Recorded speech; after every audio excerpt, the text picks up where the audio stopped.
वालेकुम गाइस, उम्मीद करती हूँ आप सब लोग खैरियत से होंगे। जैसा कि आप सबको पता है कि हमारा एनाटॉमी का unit number 1 introduction to body as a whole as a theory complete हो चुका है। तो मैंने सोचा कि मतलब एक डायग्रामेटिक रिप्रेजेंटेशन भी हो जाए जिससे आप लोगों को ज़्यादा चीज़ें क्लियर हो जाएंगी। ठीक है, तो सबसे पहले जो हम लोगों ने उसमें पढ़ा था ना वो प्लेन्स वाला और फिर उसकी वो एनाटॉमिकल पोजीशंस, तो वो मैं यहाँ पे क्लियर कर देती हूँ थोड़ी सी पोजीशंस। ठीक है, मुझे ये डायग्राम ना बहुत अच्छी लगी थी, मीन्स ये याद करने के लिहाज से बहुत अच्छी। आप देखेंगे जो ह्यूमन बॉडी है इसको ये जो प्लेन मतलब क्या उसको कहेंगे, वर्टिकली जो डिवाइड कर रहा है बिल्कुल दो पार्ट्स में कि हाफ़ पूरा इधर है हाफ़ पूरा इधर है, तो हम इसको क्या कह रहे हैं भाई, ये हमारे पास मीडियन प्लेन है। और ये क्या है, इसको हम लोग सजाइटल प्लेन भी कह रहे हैं। क्यों कह रहे हैं भाई, मैंने आप लोगों को तभी बताया था कि हर मीडियन प्लेन सजाइटल प्लेन नहीं होता है। ठीक है, कुछ मीडियन प्लेन सजाइटल हो सकते हैं लेकिन सारे सजाइटल प्लेन भी मीडियन नहीं होते हैं। ठीक है, ये चीज़ आपने याद रखनी है।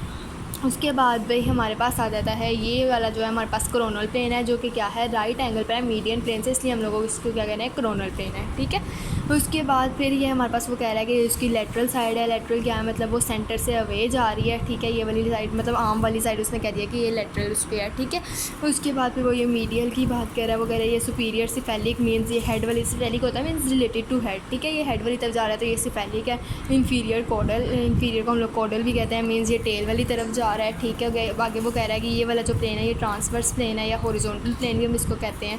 हॉरिजॉन्टल प्लेन मतलब वही जो मतलब मीडियन प्लेन से और कोरोनल प्लेन से दोनों से किसी ना किसी एंगल पे हो। ठीक है, बात ये मीडियल रोटेशन हो रही है, मीडियल मिड लाइन की तरफ। ठीक है, लेटरल रोटेशन हो रही है, means away from the centre जा रहा है। ठीक है, उसके बाद ये प्रोक्सिमल है, मतलब ओरिजिन से ऊपर की तरफ जा रहा है। ठीक है, ये डिस्टल है, ये ओरिजिन से नीचे की तरफ आ रहा है। ठीक है, origin means point of attachment of limb भी हम इसको कह सकते हैं। ठीक है, उसके बाद फिर भाई वो कह रहा है ये एबडक्शन हो रही है। एबडक्शन जो है ना मूवमेंट होती है, ठीक है, बॉडी की।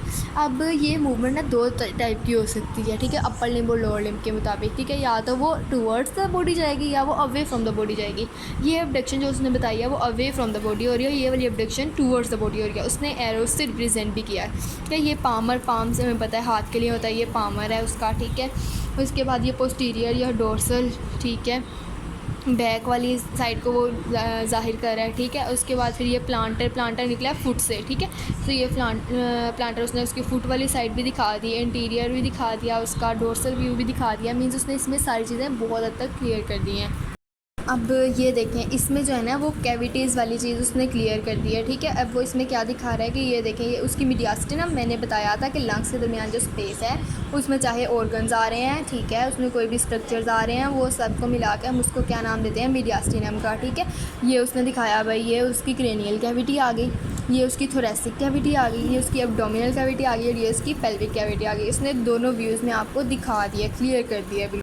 अच्छा, तो उसने ना यहाँ पे हमें जो ना क्रेनियल कैविटी के लिए ना क्या किया, स्कल का लेटरल व्यू दिया। ठीक है, ये उसने शो किया भाई, ये फ्रंटल बोन है, ये थमोइड बोन है, ये स्फिनोइड बोन है, ये ऑक्सीपिटल बोन है, ये हमारे पास टेम्पोरल बोन है और ये पेराइटल बोन है। ठीक है, ये उसने हमें स्कल का व्यू भी कंप्लीट कर दिया। अब आगे उसने हमें दिखाई है थोरेसिक कैविटी की। ठीक है, ये उसने हमें बताया है भाई, ये स्टर्न्यूक्लियोइड मस्टोइड मसल है। ठीक है, जो नेक के साथ है बिल्कुल। सर्विकल वर्टिब्रे दिखाई हैं, थोरेसिक वर्टिब्रे दिखाई हैं, क्लेविकल ब्यूटी बोन दिखाई है, इंटरकोस्टल मसल्स दिखाए हैं, रिब के मसल्स वेंस। ठीक हो गया, उसके बाद कोस्टल कार्टिलेज दिखाया है, रिब्स दिखाई हैं, स्टर्नम दिखाई है। ठीक है, डायाफ्राम डोम शेप्ड मसल दिखाया है, लंबर वर्टिब्रे दिखाई हैं। ठीक है, तो उसके अलावा भाई वो हमें इंटरनल ऑर्गन्स दिखा रहा है कि भाई अब थोरेसिक कैविटी में इंटरनल ऑर्गन्स कौन कौन से हैं। ठीक है, अब ये जो है ना सर्विकल वर्टिब्रे और थोरेसिक वर्टिब्रे, यहाँ पे कौन कौन से, ईसोफेगस और ट्रैकिया आ गया। ठीक है, रिब्स वाली साइड पे राइट लंग और लेफ्ट लंग आ गया। ठीक है, हार्ट आ गया स्टर्नम वाली साइड पर। ठीक हो गया, डायाफ्राम आ गया। ये मतलब चीज़ें उसने इंटरनल ऑर्गन्स भी कवर कर दी हैं बीच में। ठीक है, अब जो आगे है हमारे पास उसने शो किया है ना, उसने हमें शो किया है भाई ये एब्डोमिनल कैविटी। ठीक है, अब वो दिखा रहा है एब्डोमिनल कैविटी में हमारे पास कौन कौन से सारे ऑर्गन्स आ रहे हैं। ठीक है, ये डायाफ्राम आ रहा है हमारे पास, लीवर आ रहा है, ठीक है, गॉल ब्लैडर आ रहा है, पित्ता जिसे हम लोग कहते हैं, ठीक है, स्टमक भी आ रहा है, ट्रांसवर्स कोलन भी आ रही है, मतलब कोलन का स्टार्ट वाला पार्ट, एब्डोमिनल वॉल मसल्स भी आ रहे हैं, ठीक है, सेंडिंग कोलन भी आ रही है, सीकम भी आ रही है, रेक्टम भी आ रही है, ठीक हो गया, इंगुइनल लिगामेंट भी आ रहा है, डिसेंडिंग कोलन भी आ रहा है, डिसेंडिंग कोलन मतलब लास्ट वाले पार्ट की तरफ जा रही होती है, ठीक है, स्मॉल इंटेस्टाइन भी आ रही है, मतलब उसने ये सारे ऑर्गन्स आपको शो किए हैं कि ये बॉडी कैविटी में कौन कौन से ऑर्गन्स आ रहे हैं, ठीक है, इससे आप लोगों को याद रखने में भी आसानी होगी। अच्छा, अभी हम लोगों ने जो है ना ये एब्डोमिनल कैविटी का वो मतलब आगे एब्डोमिनल और पेल्विक कैविटी के जो मतलब इंटीरियर साइड पर ऑर्गन आ रहे थे वो तो देख लिया हमारे पास, उसने पोस्टीरियर साइड पर भी शो किए हैं, ठीक है। वो देखें, डायाफ्राम आया हुआ है, इंफीरियर वेना केव आई हुई है, राइट एड्रिनल ग्लैंड आया हुआ है, ठीक है, राइट किडनी है, ड्यूडिनम है, पैंक्रियाज है, एओर्टा है, ठीक है, सेंडिंग कोलन है, सीकम है, अपेंडिक्स है, रेक्टम है, ब्लैडर है, ठीक है। उसके अलावा फिर सिग्मोइड कोलन है, ठीक है, लास्ट पार्ट होता है ये कोलन का, ठीक है।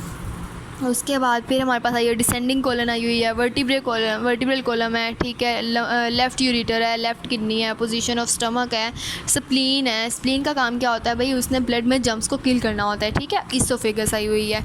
अब हमारे पास जो है ना यहीं पे उसने हमारे पास जो है ना रीजन्स ऑफ एब्डोमेन वो उसकी भी एक पिक शो की हुई है। अब यहीं से आप हिसाब लगा सकते हैं। राइट हाइपोकॉन्ड्रस मतलब आप अपनी बॉडी को देखें, इसमें क्या क्या आ रहा है। इसमें हमारे पास आ जाएगा लीवर, आ जाएगा गॉल ब्लैडर, आ जाएगा किडनी आ सकती है, ठीक है, एपिगैस्ट्रिक रीजन है, इसी तरह लेफ़्ट हाइपोकॉन्ड्रिक रीजन, ठीक है। इसी तरह आप अब ये जो चीज़ है ना, इसमें जो मेन पॉइंट है ना वो ये है कि आपने अपने लेफ़्ट और राइट के मुताबिक नहीं देखना, आपने अपनी एनेटमिकल पोजीशन के लेफ़्ट और राइट के मुताबिक देखना है कि भाई आपका राइट हाइपोकॉन्ड्रियम तब क्या बनता है जब आप एनेटमिकल पोजीशन में हैं, उसके मुताबिक चलना है। ये नहीं करना कि मैं अब इस पोजीशन में हूँ, किसी भी पोजीशन में हूँ तो मेरा राइट हाइपोकॉन्ड्रिक रीजन क्या बन रहा है, ये वो बिल्कुल ऐसा नहीं है। यहाँ पे स्टूडेंट्स बहुत ज़्यादा मिस्टेक करते हैं, ठीक है।